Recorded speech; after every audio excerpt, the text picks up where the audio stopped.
E formou o Criador o homem do pó da terra, e soprou nas narinas o fôlego de vida, e o homem tornou-se alma vivente. Então plantou o Criador um jardim, na banda do Oriente, no Éden, e pôs ali o homem que tinha formado. E o Criador fez brotar de toda a qualidade de árvores, agradáveis à vista e boa para ser comida, bem como a árvore da vida no meio do jardim, e também a árvore do conhecimento, do bem e do mal. E o Criador ordenou ao homem, dizendo: de toda a árvore do jardim você pode comer livremente, mas da árvore do conhecimento, do bem e do mal, dessa não comerás, porque no dia em que dela comer, certamente tu morrerás. Ora, a serpente era o mais astuto de todos os animais do campo que o Criador tinha feito. E esta disse à mulher: é assim que o Criador disse: não comereis da árvore do jardim? Respondeu a mulher: sim, do fruto da árvore do jardim nós podemos comer, mas do fruto da árvore que está no meio do jardim, disse o Criador: não comereis dela, nem nela tocará, para que não morra. Então disse a serpente à mulher: certamente tu não morrerás, porque o Criador sabe que no dia em que comer desse fruto, os vossos olhos se abrirão, e sereis como ele, conhecedor do bem e do mal. Então, vendo a mulher que aquela árvore era boa para se comer, e agradável aos olhos, e a árvore desejável para dar entendimento, tomou do seu fruto e comeu, e deu também ao seu marido, e ele também a comeu. Aqui fica a pergunta: qual foi o fruto que ambos comeram para serem expulsos do paraíso, da presença do seu Criador? Pense bem, reflita, pois tudo é dito em parábolas, para que se ouvindo não ouça, e para que se vendo não veja. Você acha que foi uma maçã? Ou uma outra fruta qualquer? Repare nessa parábola, que ali houve duas vozes, uma do Criador, e a outra voz era do adversário dele. A ordem, o mandamento do Criador foi não comer. Se comer daquela árvore, certamente morrerá. Mas o adversário do Criador fala justamente ao contrário dele. Logo por ser adversário, ele falará: certamente não morrerás. Aonde o Criador disse: certamente morrerá. Então eu faço uma pergunta: quem recebeu crédito no que falou? O Criador ou a serpente, o seu adversário? Adão e Eva, eles ouviram a quem? Pois é, aqui está a resposta da parábola. O comer é o ouvir, e o fruto é crer e ter fé naquele que falou e ouviu. Tanto faz. Se você teve fé no Criador, você vai ouvir e obedecer. Mas se você não tiver fé e não acatar as palavras do Criador, você vai ouvir o adversário dele. Eles foram expulsos por não crerem nas palavras do Criador, mas creram nas palavras da criatura do Criador, pois a serpente é uma das suas criaturas. Sabendo-se isso, fica muito mais fácil de se entender o que é a árvore da vida e a árvore do conhecimento do bem e do mal. A árvore da vida são todos aqueles que falam as palavras do Criador. A árvore do conhecimento do bem e do mal são aqueles que conhecem a palavra do bem e a palavra do mal, mas em vez de falarem a palavra do bem, usam a que a serpente falou, não o Criador. Como distinguir qual é a árvore da vida e a árvore do conhecimento do bem e do mal? É simples. Quando alguém fala a verdade, essa palavra é da árvore da vida, pois a palavra do Pai é a verdade. E nele você encontra o testemunho do Pai ou do seu filho. Mas a da serpente você não encontra no livro da vida, pois é mentira. Exemplos para que você entenda o que a serpente fala e que o Criador fala.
Por isso é preciso saber o que aqueles que não ouvem as palavras do Criador fizeram. Como assim? O que fizeram aqueles que não creem e não obedecem à palavra do Criador? Veja e entenderá. Tudo o que eu te ordeno observará. Nada lhe acrescentará e nem diminuirá. Não acrescentareis a palavra que vos mando, nem diminuireis dela, para que guardeis os mandamentos do teu Criador, que eu vos mando. Eu testifico a todos aqueles que ouvem a palavra da profecia deste livro. Se alguém lhe acrescentar alguma coisa, o Criador lhe acrescentará as pragas que estão escritas nesse livro.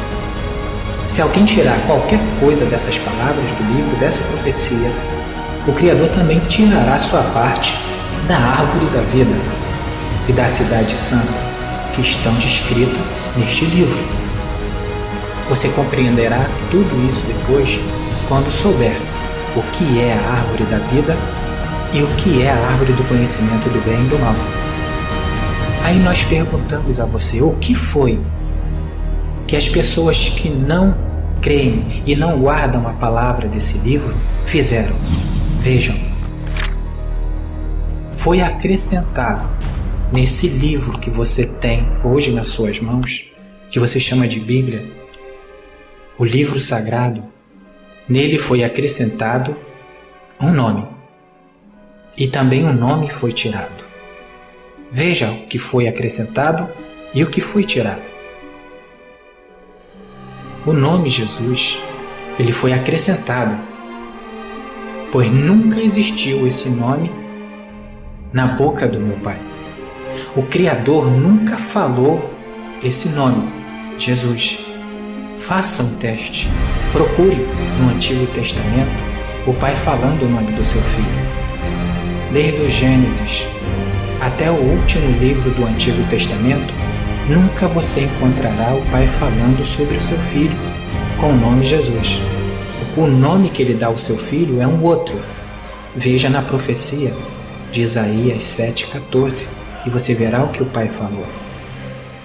Mas quando chega no nascimento do menino, em vez do menino receber o nome que o Pai deu, aparece o nome Jesus Cristo. E daí você pergunta, então da onde veio o nome Jesus Cristo? O nome Jesus Cristo, ele já vem de outros 7 nomes, um procedendo do outro, e tudo nomes dados pelo homem, e não pelo seu Pai. Tanto é que Pedro, o apóstolo, falou, não existe salvação em nenhum outro nome dado pelos homens. E o Pai dele não é homem, é Espírito.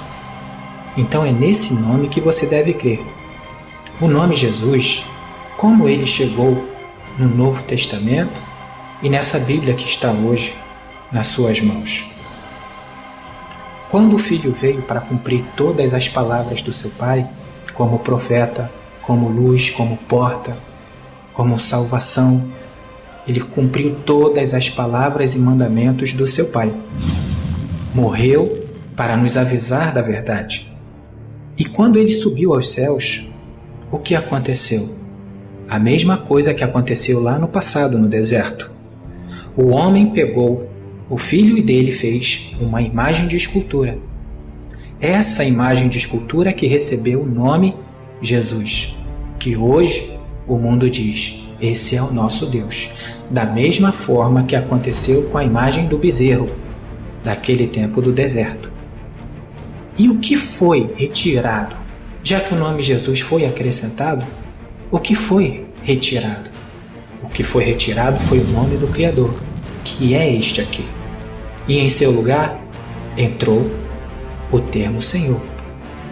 Então, como foi dito, está assim: não acrescenteis a palavra que vos mando, nem diminuireis dela, para que possas guardar os mandamentos do vosso Criador.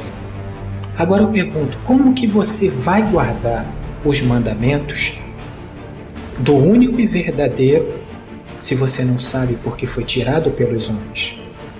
É por isso que a palavra da verdade tem que vir à tona.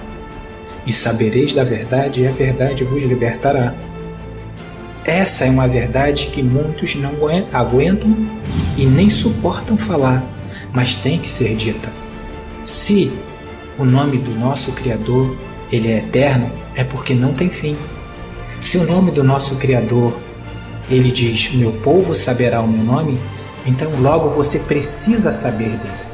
Se você ainda não sabe o nome do nosso Criador, é porque você ainda não é povo. Mas se ele diz, o meu povo saberá, então você ainda pode saber e se tornar povo dele. Não sou eu que digo. A minha palavra não vale nada, mas a dele vale. É nela que você deve ouvir. Então, se as pessoas não sabem o nome do Criador, logo, Buda pode ser o Deus para os japoneses, assim como Jesus para o mundo. Por isso que é importante saber qual é o nome do nosso Criador, para que nenhum possa substituí-lo. Quando o Filho veio ao mundo, ele cumpriu todas as ordens do seu Pai. Falou a verdade e mentira alguma se encontrava na sua boca. E assim como fizeram no deserto, também fizeram nos últimos dias. Quando o Filho subiu, fizeram a imagem e a imagem que recebeu o nome Jesus. Agora preste atenção nisso que eu estou falando para vocês. Os pastores, rabis, líderes espirituais, eles sabem que o nome Jesus não foi dado pelo Pai, mas sim pelos homens, e que o nome do Criador é este, e não Senhor. Entretanto, em vez de darem o fruto do Criador, eles dão o fruto da árvore do conhecimento do bem e do mal, pois sabem o que é a verdade, e mesmo assim eles falam a mentira. Então preste atenção. Se eles sabem que o nome do Criador, do Todo-Poderoso é este, por que eles falam isso, o que foi acrescentado? E se sabe que o nome do Filho não é esse, e por que pregam? Por que não pregam a palavra que o Pai mandou? Nisso você vai conhecer agora quem é que pertence à árvore da vida e à árvore do conhecimento do bem e do mal. Observe estas passagens e entenderá.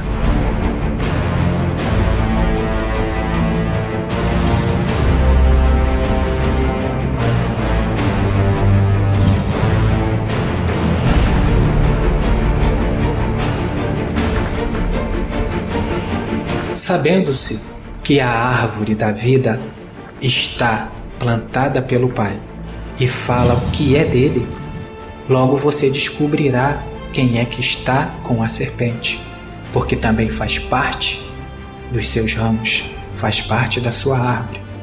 E quem come da mentira também vai dar o fruto da mentira. Mas quem come do fruto da verdade, é preciso que ele fale a verdade.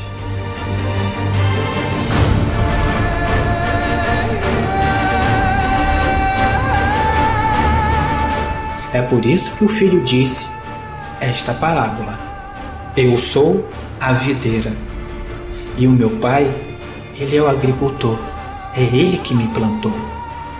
E toda vara que dá fruto, ele limpa, para que dê mais fruto ainda. Vós já estáis limpos pela palavra que eu vos tenho falado. Por quê? Porque a palavra dele não é dele, não pertence a ele, mas pertence ao Pai dele. Logo, ele é a árvore da vida, porque fala o que é do Pai. Então todo aquele que ouviu do Pai e do Filho também se tornará parte da árvore da vida. Quem comer desse que fala a verdade, também falará a verdade.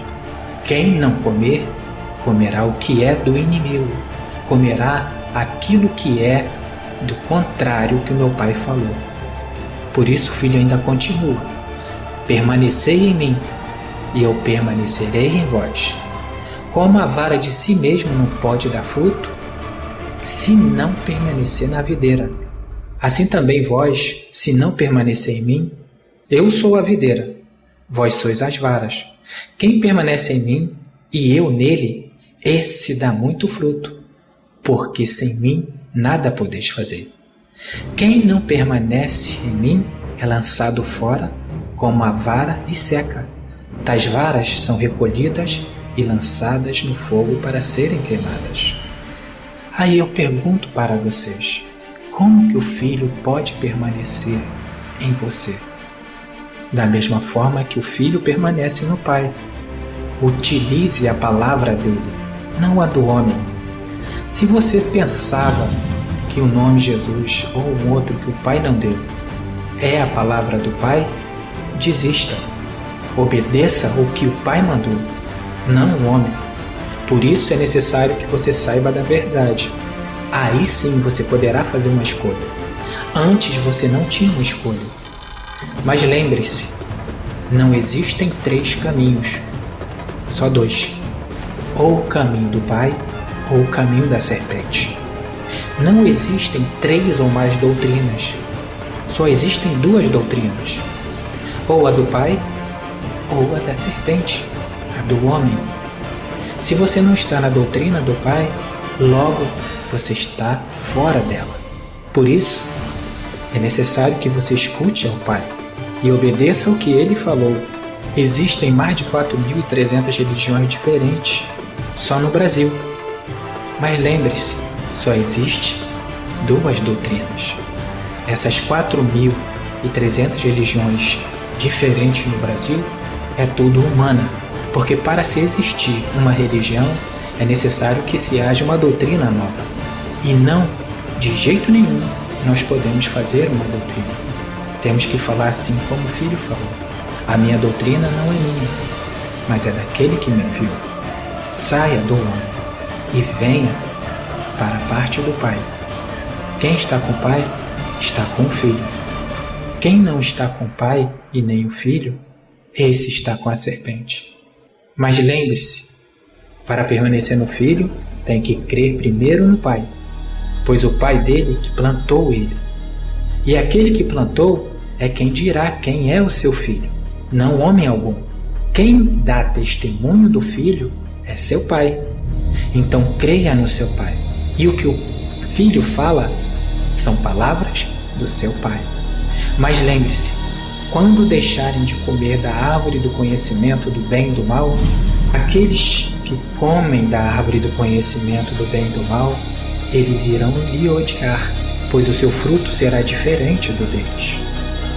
E o Filho ainda continua a dizer: vós sois os meus amigos, se fizer o que eu vos mando. Já não vos chamo mais de servos, porque o servo não sabe o que faz o seu mestre, mas chamei-vos de amigos, porque tudo quanto eu ouvi do meu Pai, eu vos dei a conhecer. Veja, ele ouviu ao Pai, não a serpente. Vós não me escolhiste a mim, mas eu vos escolhi a vós, e vos designei para que vá e dê muito fruto, e o vosso fruto permaneça, a fim de que tudo quanto pedir ao meu Pai em meu nome, ele vos conceda. Isto vos mando, que vos ameis uns aos outros. Se o mundo vos odeia, sabei que primeiro ele me odiou. Se fosses do mundo, o mundo só amaria o que era seu. Assim como Jesus é um nome criado pelo mundo, eles só irão amar o que é deles. Mas porque eu não sou do mundo, antes eu vos escolhi do mundo, e é por isso que o mundo lhe irá odiar. Lembrai-vos da palavra que eu vos disse: não há o servo maior do que o seu mestre. Se me perseguiram, também perseguirão a vós. Se guardaram as minhas palavras, também guardarão a sua. Se me xingaram de Beelzebul, xingarão vocês também. Se me chamaram de demônios, é necessário que chamem você também. Mas por quê? Porque o fruto do meu Pai não é o fruto do homem. O que o homem criou é o que o mundo ama e adora. Por isso é necessário que você saiba o que aconteceu e utilize a verdade dita pelo Pai, não pelo homem. Mas tudo isso vos farão por causa do meu nome, porque não conhece aquele que me enviou. Se conhecesse esse aqui, ouviria a palavra dele. E quando você ouve a palavra dele, ele mesmo manda que você creia no Filho dele. E o Filho fala: quem dá testemunho de mim é meu Pai. Então logo você terá que perguntar ao Pai: quem é o seu Filho? Se eu não viera e não tivesse falado nada, não teriam pecado algum. Agora, porém, não tem desculpa do seu pecado. Aquele que me odeia, também odeia meu Pai. Por quê? Porque eu vim falar as palavras do meu Pai. Então, se estão me odiando, estão odiando aquele que me enviou, porque eu falo que ele ordenou. Se eu entre eles não tivesse feito tais obras, os quais nenhum outro tivesse feito, não teriam pecado. Mas agora somente viram, mas também me odiaram tanto a mim quanto a meu Pai. Agora você saberá porque o mundo vai odiar ao Pai e ao Filho. Mas por quê? Porque não o conhece. Porque o mundo criou o seu Pai e o seu Filho. A serpente prevalece naqueles que não têm o conhecimento. Mas aqueles que recebem o conhecimento não tem como a serpente o enganar. Mas isto tudo era para que se cumprisse a palavra que está escrita na sua lei. Odiaram-me sem causa.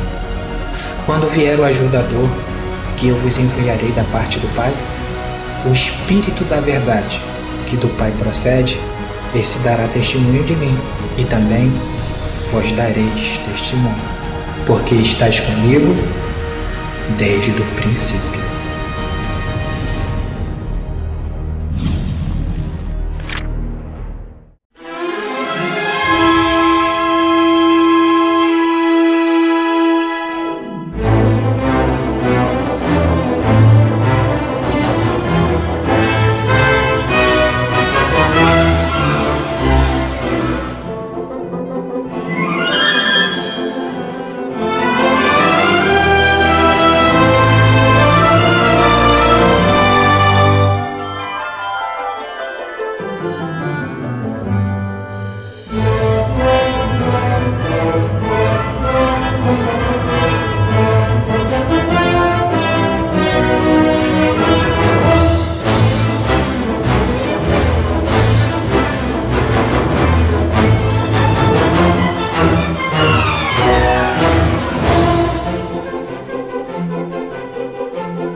Seja um pensador independente e pesquise por si só, e você terá as respostas.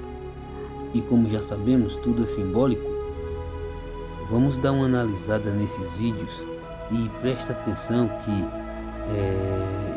o sistema religioso não entende nada do que foi dito anteriormente. Preste atenção, o fruto não é nada físico, o fruto é simbólico. Presta atenção e você entenderá. E quando você vê cada um dando as suas próprias explicações, isso é que é dar o seu próprio fruto. Dê o seu bom fruto. Como foi dito, o fruto é a palavra, o comer é ouvir. E se nós não darmos o nosso fruto, assim como foi dito, nós seremos cortados da árvore que é o Messias, ou seja, a videira verdadeira. Oi, gente querida, tudo bem com vocês? O vídeo de hoje é muito interessante. É um estudo que eu fiz respondendo ao pedido de muita gente, né? Qual era o fruto proibido, o fruto da árvore do conhecimento do bem e do mal, lá do Jardim do Éden? Será que é possível a gente saber isso? Será que é possível a gente conhecer o fruto que seduziu Adão e Eva? Bom, gente, Gênesis capítulo 3, versículo 16 diz assim: vendo a mulher que a árvore era boa para se comer, agradável aos olhos e árvore desejável para dar entendimento, tomou-lhe do fruto e comeu, e deu também ao marido, e ele comeu. Bom, o pecado do homem, todo mundo sabe que foi a sua desobediência e a incredulidade. Preferiu crer na voz da serpente do que na voz de Deus e desobedeceu. Mas afinal, que fruto era esse? Bom, entre os mais conceituados judeus, há pelo menos 5 interpretações que eu quero trazer para vocês e depois eu vou dar a minha opinião, tá bom? A primeira possibilidade é o trigo, né? Alguns rabinos defendem que o trigo seria, vamos dizer assim, o fruto do conhecimento do bem e do mal. Alguém vai dizer assim, mas para lá, pastor, mas o trigo não dá em árvore, né? A gente sabe que o trigo, ele é plantado e tal, e ele nasce, não vem de árvore assim. Então, mas a verdade é que alguns rabinos defendem que o trigo que faz o pão, ele representa a Torá, que é quem traz o conhecimento. Então, por isso, seria uma forma metafórica de Deus estar dizendo, olha, o conhecimento da Torá, o conhecimento da verdade, tem que vir através da Torá, e não através de qualquer outra mentoria. No caso, Satanás ofereceu a mentoria dele, né? Para que ele desse ao homem o conhecimento do bem e do mal, fora da vontade de Deus, tá? Então, natural, o trigo é considerado o esteio da dieta humana, ao passo que a cevada, ela é sempre mencionada como um alimento tipicamente animal. Então, por isso ela representa muito a questão do conhecimento, né, da essência humana. Alguns rabinos defendem que seja de fato o trigo, a árvore do conhecimento do bem e do mal. Eu pessoalmente não concordo com essa visão, para mim não é o trigo, mas estou aqui dizendo para vocês quais são as possibilidades mais defendidas pelos rabinos. O segundo, gente, é uma fruta chamada etrog. Tá? Segundo o Instituto Morachá de Pesquisa, eu vou ler para vocês o que eles falam. De acordo com nossos sábios, o fruto da árvore descrita no texto em hebraico como sendo a do nadar, a árvore formosa, é o etrog, ou seja, o nadar seria a árvore e o etrog é a fruta, né? Uma espécie de fruta cítrica, doce e aromática. É uma fruta especial, pois a árvore na qual brota tem o mesmo sabor que seu fruto. Pode ser uma fruta que se reproduz o ano, por ser uma fruta que se reproduz o ano inteiro, simboliza também a fertilidade. Cheiroso e fértil, o etrog representa o judeu completo, que conhece a Torá e cumpre os mitzvot, ou os mandamentos. O Mideast diz que assim como este fruto tem gosto e fragrância, assim existem no seio de Israel homens que são, ao mesmo tempo, instruídos e devotos. Gente, essa árvore, né, nadar, e esse fruto, né, o etrog, são muito lindos. Parece um limão, assim, bem um verde bem claro, não um limão escuro, né? E realmente é muito cheiroso. E o interessante é que tanto a casca da árvore quanto o fruto tem o mesmo sabor. Se eu pegar um pedaço da casca e botar na boca, é aquele azedinho que vai ter na fruta também. Bom, alguns rabinos defendem que seja essa árvore, porque ela é, além de bela, ela é cheirosa, né? E o sabor é muito bom. Então, todas as características que envolvem, né, os sentidos, né, para você gostar de uma fruta, né? O cheiro, o olfato, né? Ela é cheirosa, ela é bonita de se ver e ela é saborosa, né? Então, é o que realmente diz que a fruta era, né? A árvore era agradável aos olhos também. A terceira fruta, que é muito provável, que muita gente usa, essa é uma das possibilidades concretas, também é a uva. É a terceira candidata ao fruto proibido. E não somente pelo fruto em si, mas pelas consequências, tá? Da uva se tornar um vinho e se tornar um instrumento para muita gente de morte, de embriaguez e daí por diante, né? Na Bíblia, o vinho não é visto como uma coisa proibida, mas é visto como algo a ser, vamos dizer assim, usado com moderação, com muita moderação. E até um texto bíblico que todo mundo conhece, Efésios 5,18, né? Não vos embriagueis com vinho, no qual há ira e dissolução, mas enchei-vos do Espírito. Então, os que interpretam a uva como como fruto proibido, ele realmente é um fruto lindo, né? A parreira também é muito linda. Eles dizem que a uva deveria ser introduzida por Deus da maneira como Deus quisesse, na hora que Ele quisesse, que uma vez, né, consumida por Adão e por Eva, gerou uma série de consequências de morte, né? Vocês sabem que, inclusive, o próprio Noé, né, quando depois do dilúvio, né, ele plantou uma vinha. Então, nós estamos falando aí de 2.500 anos antes de Cristo, estamos falando de 4.500 anos atrás, já tem relato bíblico de plantar uma vinha, né? E ele fez daquela vinha um vinho e se embriagou, tá? E a consequência disso é que um dos seus filhos descobriu a sua nudez e recebeu uma maldição. Então, de novo, você vê o vinho atrelado a uma história, uma cultura de devaneios, né, de embriaguez, de decisões erradas, né? A gente sabe que na própria mitologia, né, grega tem o deus Baco, né, o Dionísio, que fazia os chamados bacanais, né, regados a muito vinho.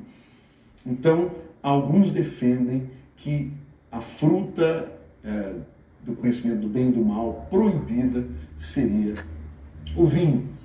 Há uma quarta fruta que eu pesquisei, que é a noz, e a árvore seria a nogueira, e seria também uma possibilidade do fruto proibido, tá bom, gente?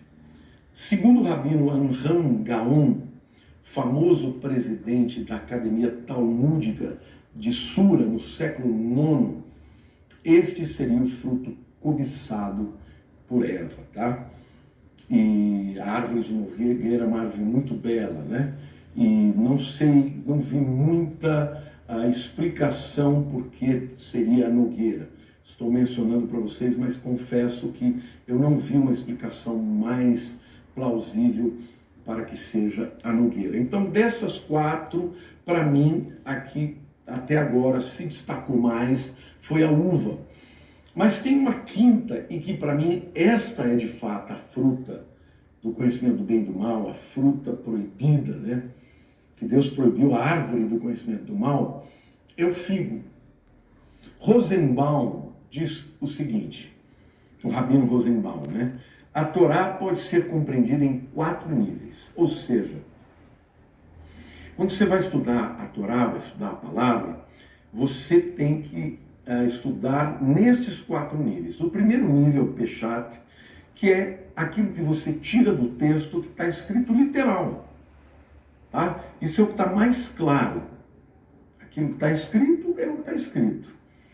Quando aquilo que está escrito não tem uma resposta, você precisa ir para um segundo nível, que é o segundo remes, que é aquilo que pode ser entendido ligado àquele texto que você está estudando a um outro texto, e aí você cria um contexto.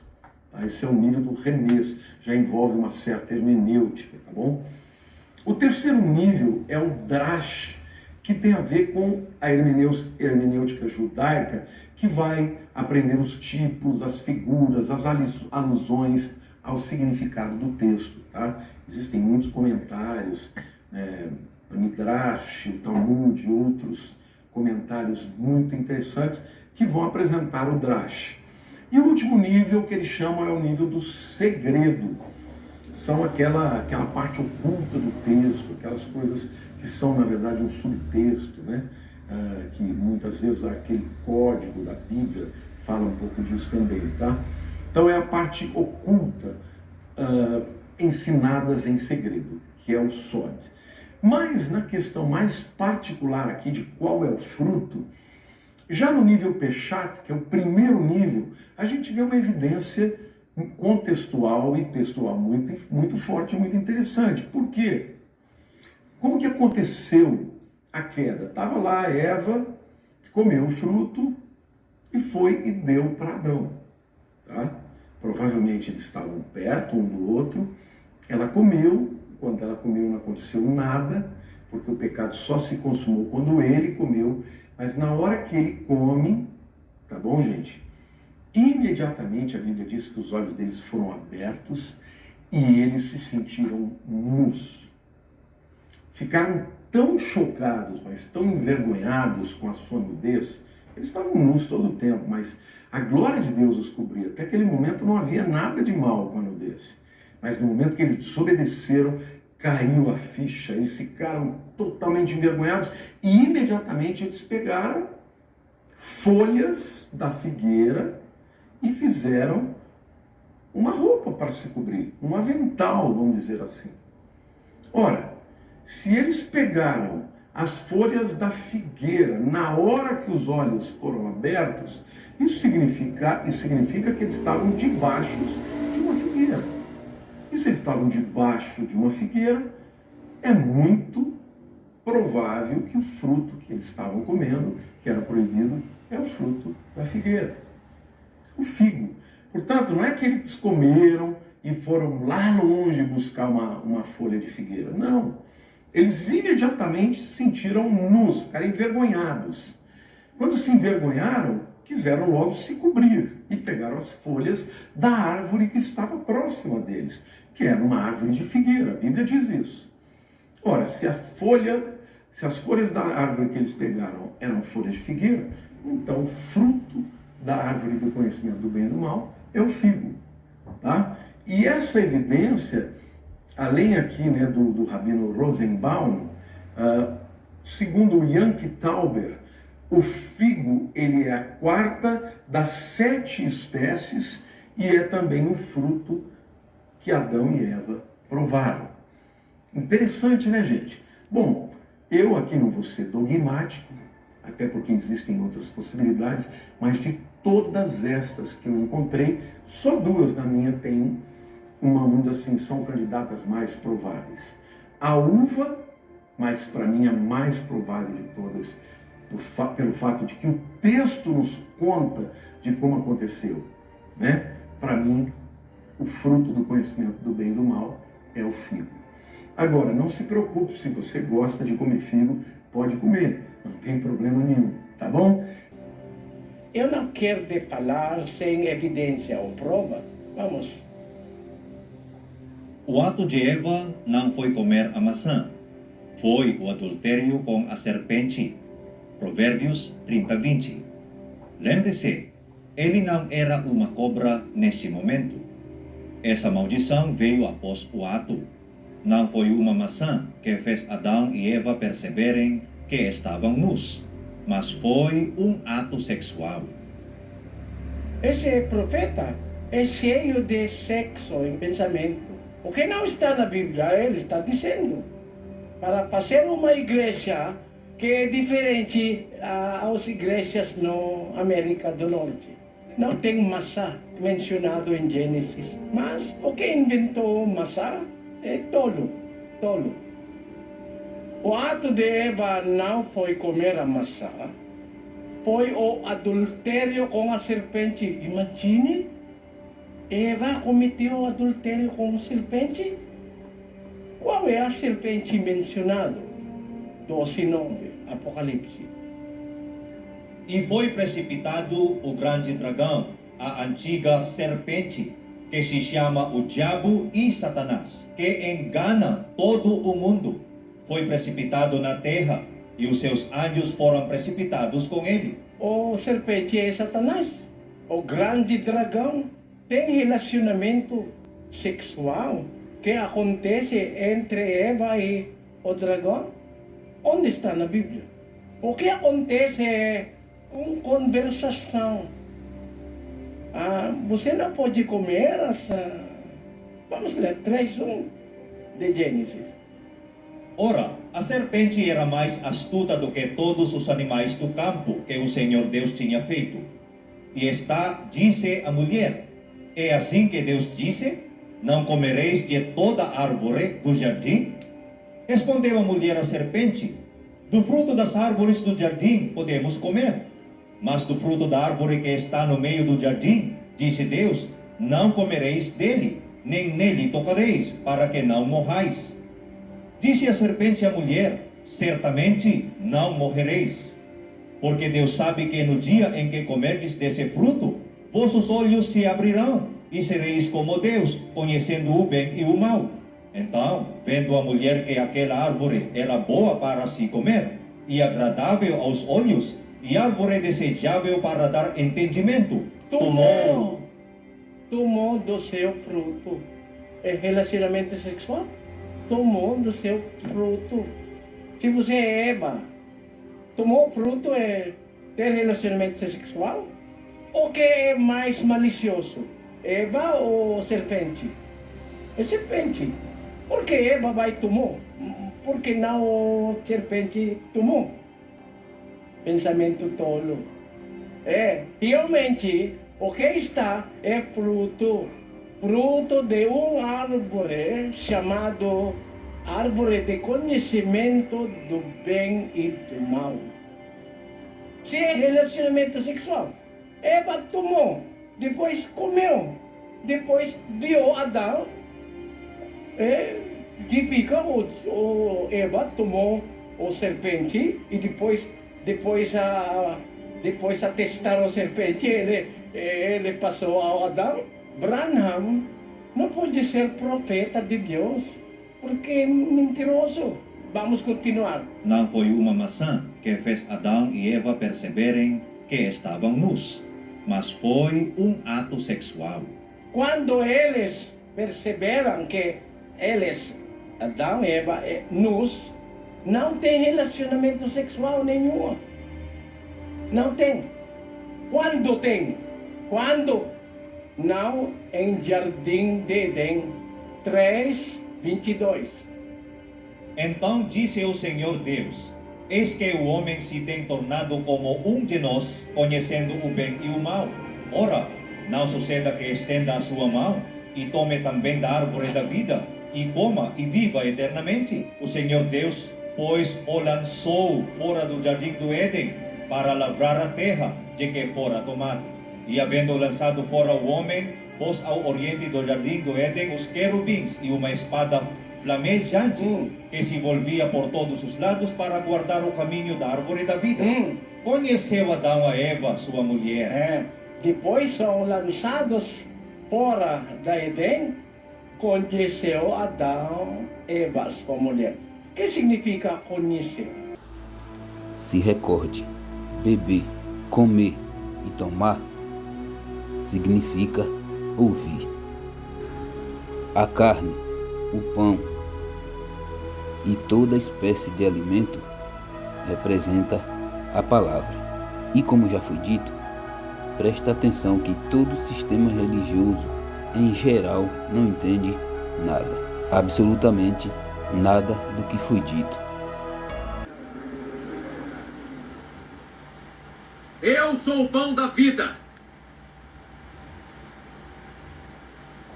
Vossos pais comeram o maná no deserto e morreram.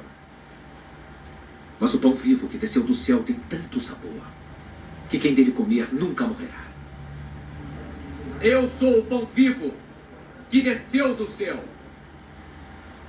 Aquele que comer deste pão viverá eternamente. E o pão que eu vou dar é a minha carne, que eu dou para que o mundo tenha vida. Os judeus começaram a discutir entre si. Como pode dar-nos a sua própria carne para comer? Eu lhes garanto, se não comerem da carne do Filho do Homem e não beberem o seu sangue, não terão vida em vós. Quem come da minha carne e bebe do meu sangue terá vida eterna. E eu ressuscitarei no dia final. Porque a minha carne é a verdadeira comida e o meu sangue é a verdadeira bebida. Quem come da minha carne e bebe do meu sangue, vive em mim. E eu vivo nele.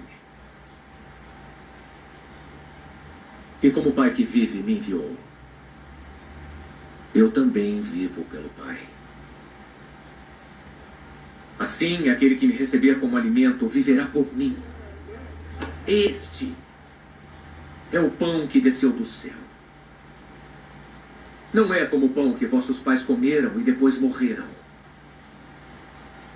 Quem come deste pão vai viver eternamente. Lembre-se, a quem você ouvirá. A escolha é sua. Saia da mão humana enquanto é tempo, sem lhe dar explicação nenhuma do que você está fazendo. Venha fazer parte do verdadeiro rebanho, pois curta e compartilhe esses vídeos para o maior número de pessoas possíveis, e que toda honra e glória seja dado ao Criador de todas as coisas.